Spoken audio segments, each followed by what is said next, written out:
Hi, this is Lori Barcolini with HappyNaturalHorse.com. And a lot of people, I guess, are really busy and they don't have time to read my book, or maybe they can't digest it. I don't know. Anyway, so this is the reason why I don't suggest alfalfa. And if you are going to give it in less amount, like a flake a day, not use it as a staple. And this is from my book, Natural Equine Remedies. Alfalfa has been linked to all sorts of problems with horses, including OCD and bone problems, tying up, hypothyroidism, colic, arthritis, kidney problems, scratches, rain rot. I can't say this word, enterolysis, and overall increased incidence of disease.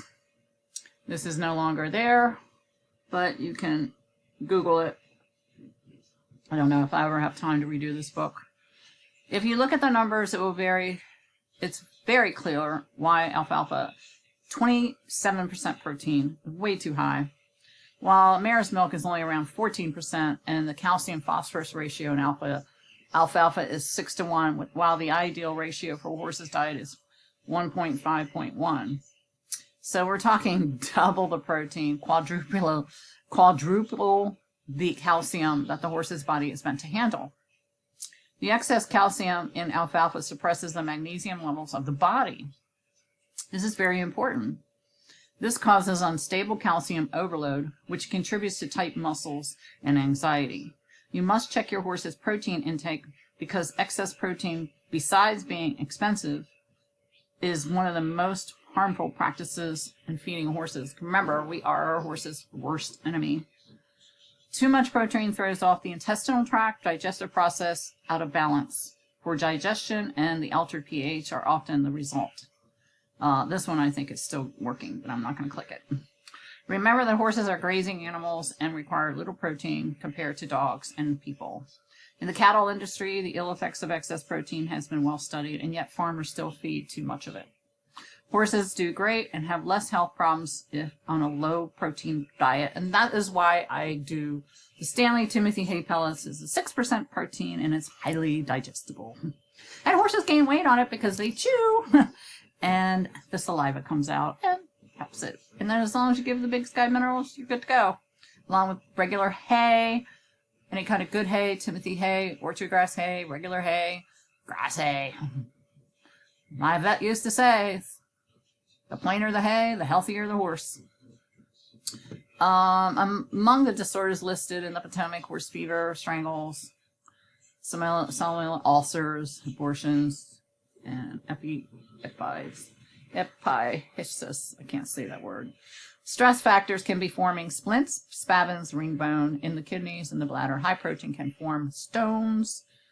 Excess protein contribute to ulcers. That's true. So horses digest in the cerium as a fermentation vat to digest fiber, not excess protein. Do you understand that? You want me to repeat it again? Horses digest in the cerium as a fermentation vat to digest fiber, not protein. Plant protein byproducts such as soybean meal are often poorly digested because they are energy deficient. Oil, nature puts the soybean in the aid of digestion and utilizes the removal through the toxic solvent. So, if you smell the ammonia in your horse's stall, that's your sign you're giving way too much protein. Okay, learn to read your labels. This is from the book. I mean, this $20 saves you tons of money.